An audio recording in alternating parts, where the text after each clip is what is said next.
Khaila A, Belice, es una poeta y escritora de ficción especulativa, nacida en la ciudad de Belice.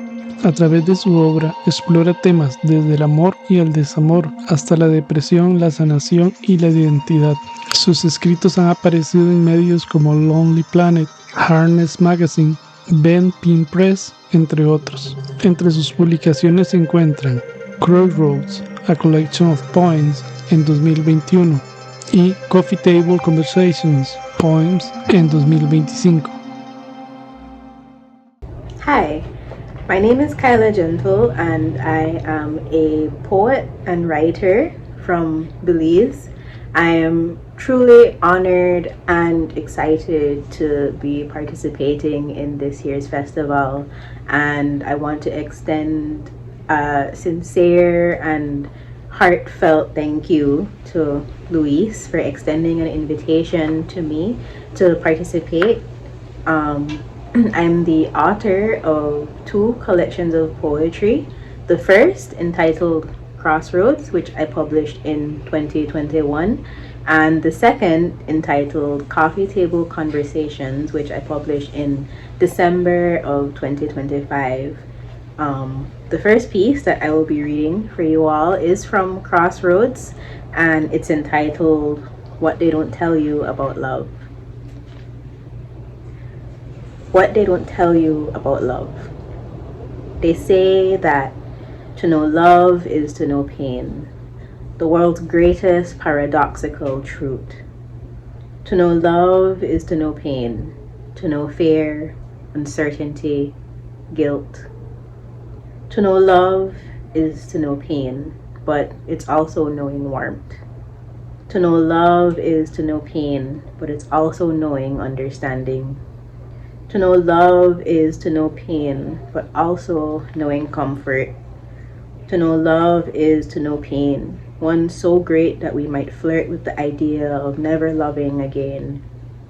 But to know pain is to know hope, and to know of love's potential is to know of hope. And so, despite the pain and despite the fear, I will continue to choose love. I will continue to choose hope. Now, the other 2 pieces that I will be reading are from my second book, Coffee Table Conversations. The first poem is entitled The World Feels Heavy. The world feels heavy. A sopping wet sweater, permanently soiled, falling towards the floor, slave to gravity's pull. But there are still moments, however fleeting, that lighten the load for a while. A soft hum escaping the lips at the first taste of a perfect brew. A prolonged sigh as the clouds burst, taking the heat with them, and a quiet pitter-patter on the zinc roof.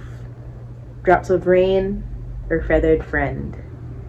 Shared silence from comfort, not conflict. Spirited talks about literature, film, the absence of white noise inside the mind, inner critic silence for a while, the sun coming up after a long night. The world stitches have come loose at the seams, we're falling apart with no one capable of sewing us back together. But at least there's comfort still in little joys, as insignificant as they may seem. And my final piece is entitled A Poet's Soul. My toxic trait is that there is a high chance I might want to write a poem about you.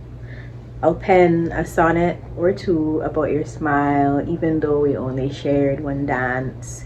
Even though I didn't get the chance to learn more about you beyond the rhythmic sway of your hips or the contour of your lips. I don't know the meaning of casual, and it's because I have this thing inside me that constantly yearns, this poet soul that burns almost as intensely as September heat in a world that is 1.5 degrees away from oblivion. It's a soul that demands I put pen to paper when moved. For example, after getting completely lost in one night's groove, but I digress. I have a poet's soul. It weeps at injustice sometimes, tells me to pick up paper and pen freedom's cry just as easily as it tells my mind, yes, you should definitely romanticize that guy. My poet soul is still chanting Free Palestine. It wants to ask, why does Haiti's journey to freedom seem like it's frozen in time? It can't help but notice the 1919 shaped gap in Belize's historical timeline. I have a poet soul. It does make me sad sometimes. It experiences every color of emotion on the spectrum in the most vivid ways, yes. Even the blues and the grays, yes, especially the blues and the grays.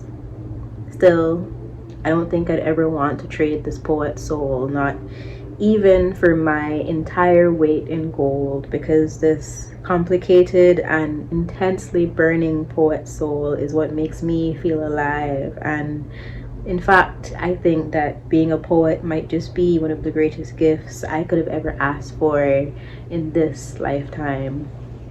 Thank you.